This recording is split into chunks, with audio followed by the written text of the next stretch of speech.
Okay, welcome back. This is Play and Explain number 2. I wanted to get one out today, being it is day 2, and I think I tried to record this playing 3 and 4 tables, but it was moving a bit fast. I think the preferred format for me in these videos would be to be able to like discuss each hand, and then discuss like other stuff that I think is relevant or like other poker related things. Obviously it's important. Like I want to get into some spots. I want to have some interesting stuff to talk about, and I want to be able to like review some of my play, but it's a little too like. I think with 3 and 4 tables, there's a little too much going on at times for me to feel like good talking through my decisions, and then maybe going beyond that for the video. It just wasn't going to happen. So, like, the alternative is to record a session and then in like post recording, add in commentary. But I'm not super interested in that, just because I want all my thoughts on the hand to be in the moment.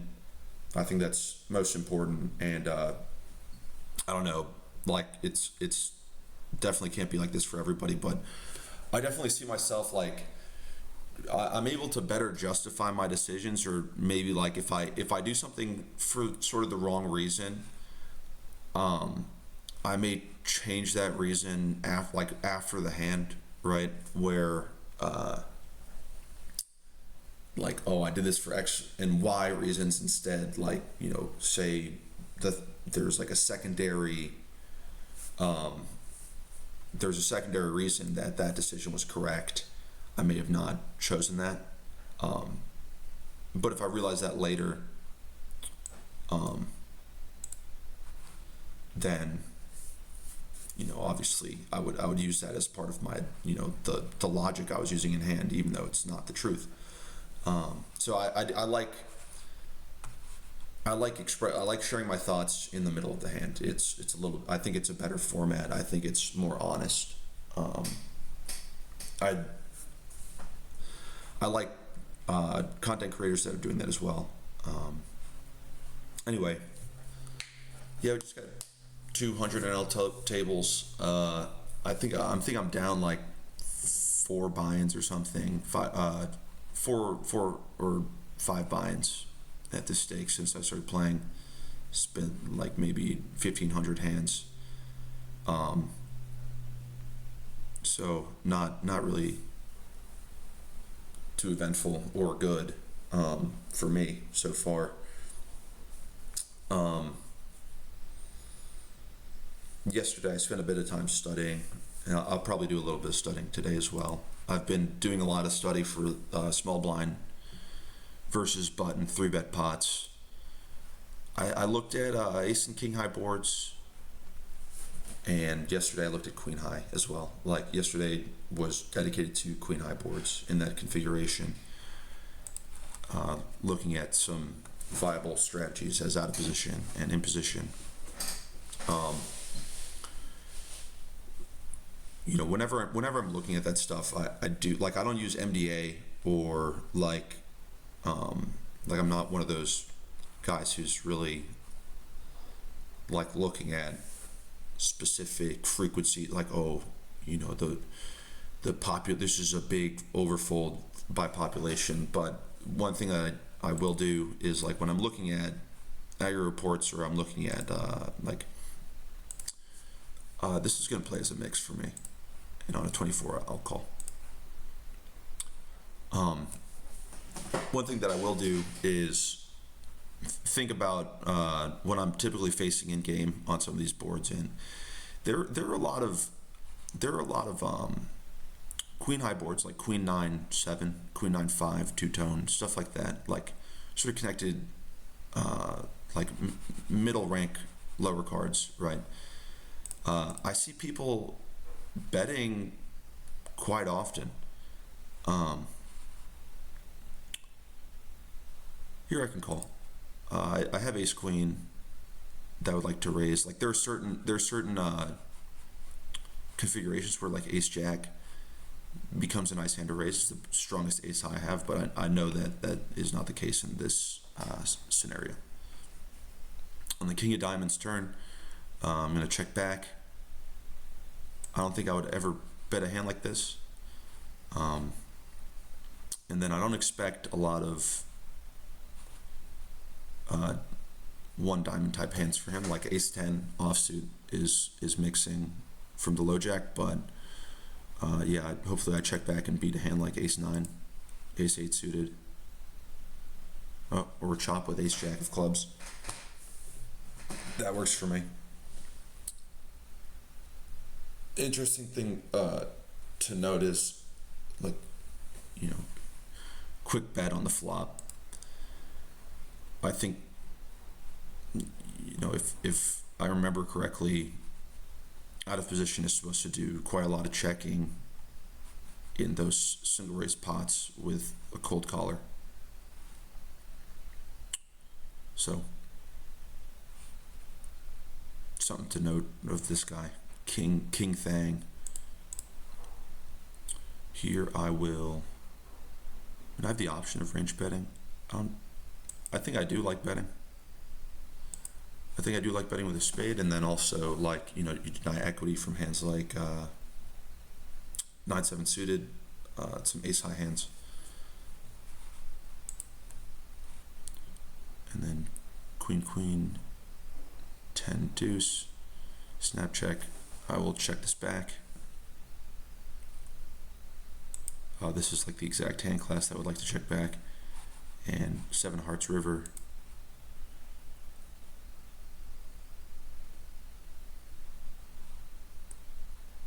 Yeah, it seems like a pretty honest bet just based on the timing. You know, I could be wrong.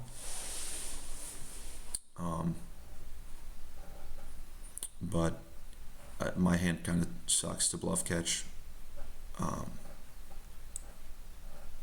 So I'm happy folding. I guess he is a good king jack, right? But those hands would be slightly worse. Sixes might do actually a decent job of unblocking some bluffs. But I don't need to like really dig to find calls in that type of spot. And I don't have any reads on this guy and, you know, what he's up to. So anyway, yeah, like you have like boards like queen 8-6 two-tone. You have boards like queen 7-4 two-tone, and the check frequency for out of position is much higher than I anticipated at 100 big blinds deep. And you know, you could argue that there's reason. Okay, like there might be exploitative reasons to bet more often, but in the same way, like you could also make arguments that there's exploitative reasons to, you know, check more often, especially say you're versus like you're playing against like sort of like a passive, more face-up opponent.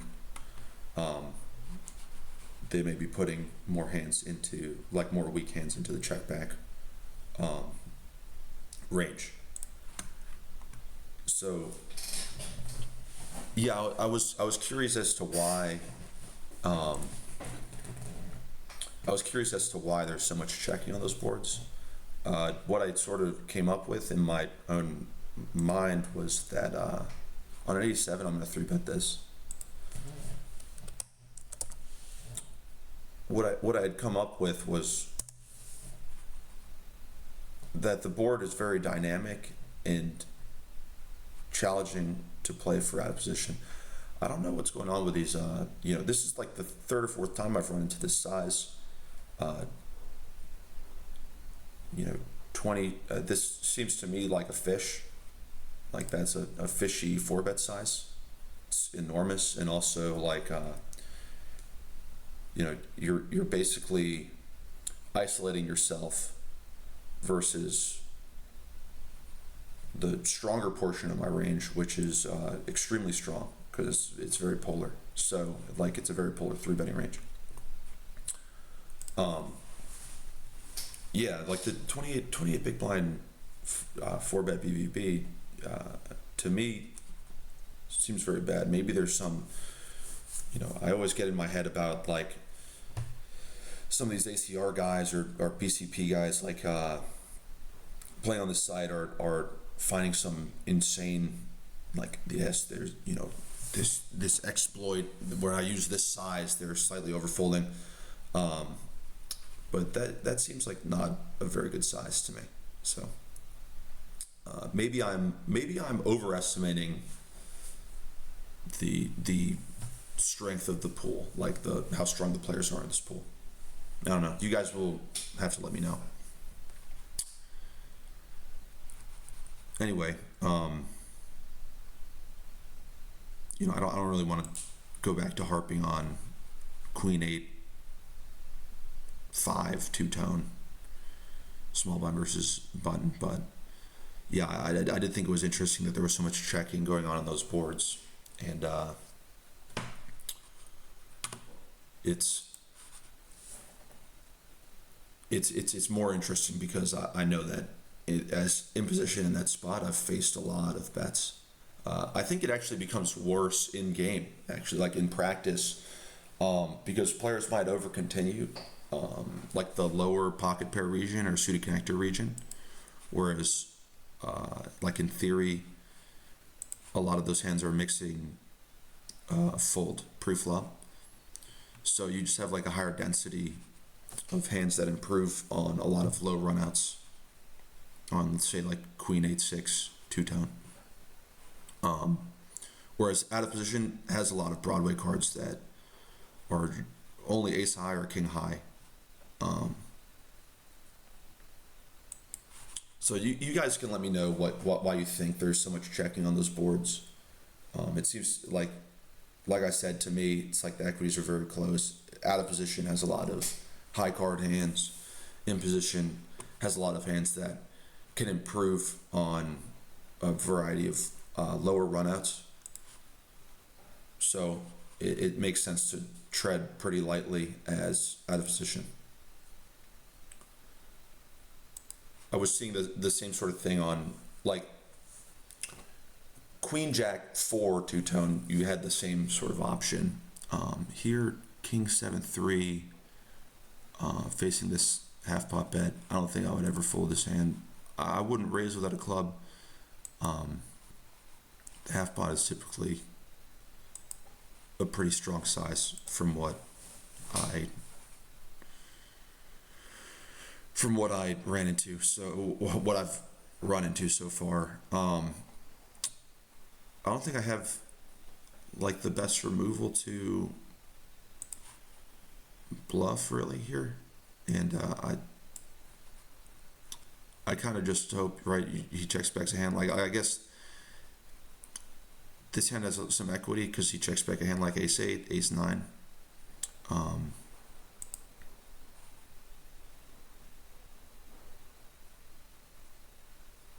And it's pretty easy to value bet for this size. I'm blocking some amount of bluffs from like the ace 5 region, 6-5 type hands as well that are opening hijack. I'm gonna fold.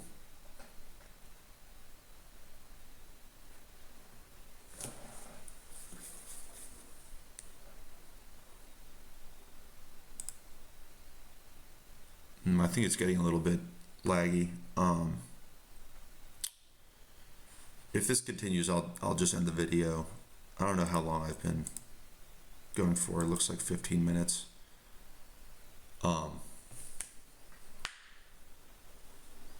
Yeah, been getting beat up a little bit on this site for the last 2K hands.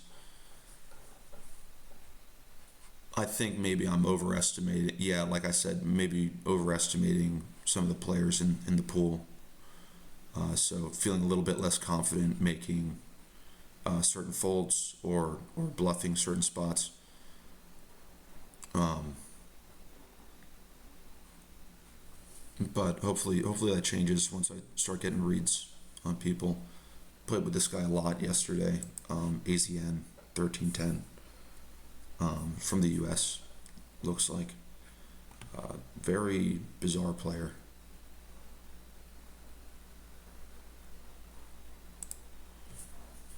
Uses his signature 2.37 race first hit size. Anyway,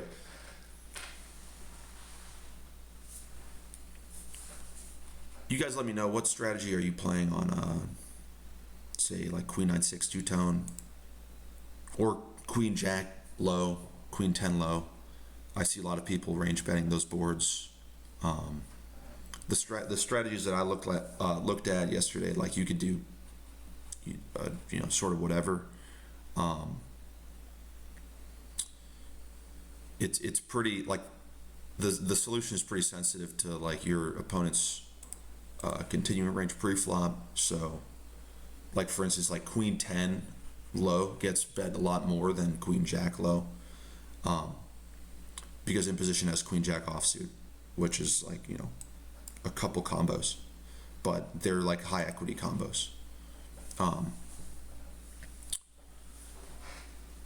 So like, say you think your opponent's continuing like too many pocket pair like type hands, too many like suited connectors.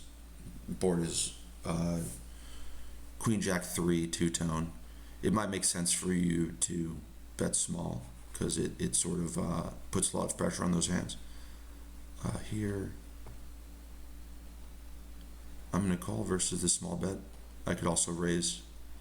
I think I like raising more with the diamond.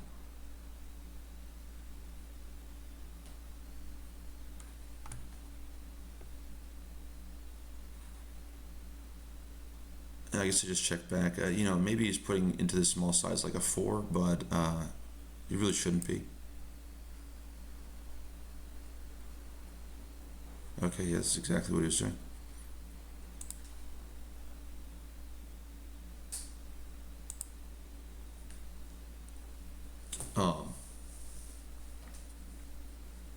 Yeah, like it might make sense to range bet or like bet smaller if you think your opponent is continuing that sort of region. For me, like I looked at those boards and it seemed, I'm going to call this very high frequency. It seems pretty good to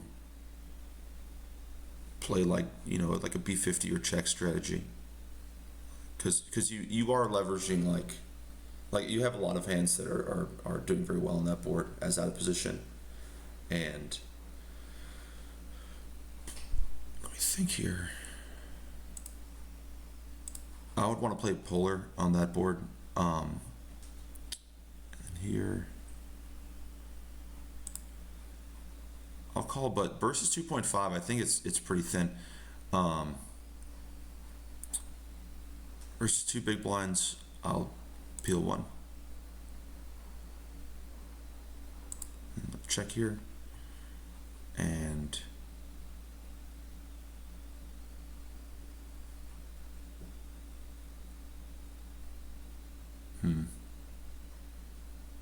yeah, I think I check back and I win quite often.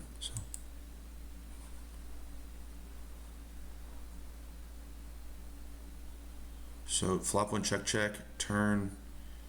He bets this small size. I'm gonna tank and I'm gonna call.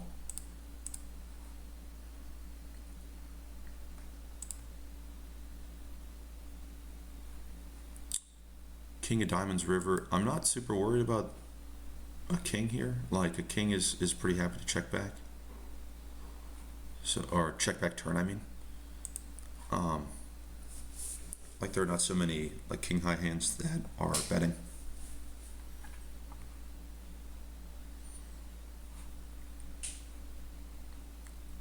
Queen 9 is gonna fold. Yeah, it looks like I'm approaching the 20-minute mark. I'm feeling pretty good about ending it here, just because I'm still on my laptop. It's a little bit hard for me to record on this thing. It's a bit laggy. It's getting laggier as time goes on as well. So yeah, a little choppy. 90, gonna 3-bet this.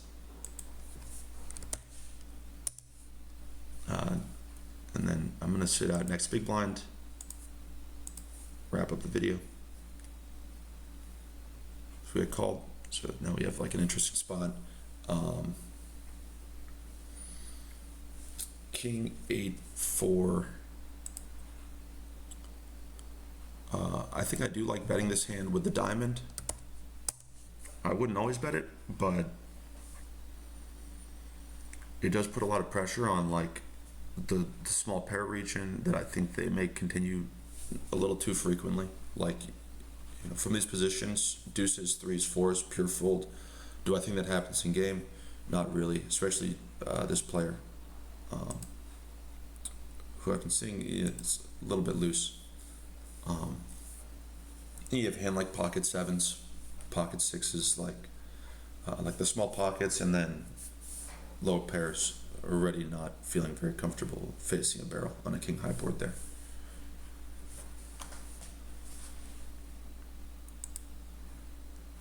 With the ace of diamonds as well is like a nice side card. The 10 of clubs is like definitely not preferred, but I think the fact that they continue some of that lower pair region too often made me lean towards bet. So.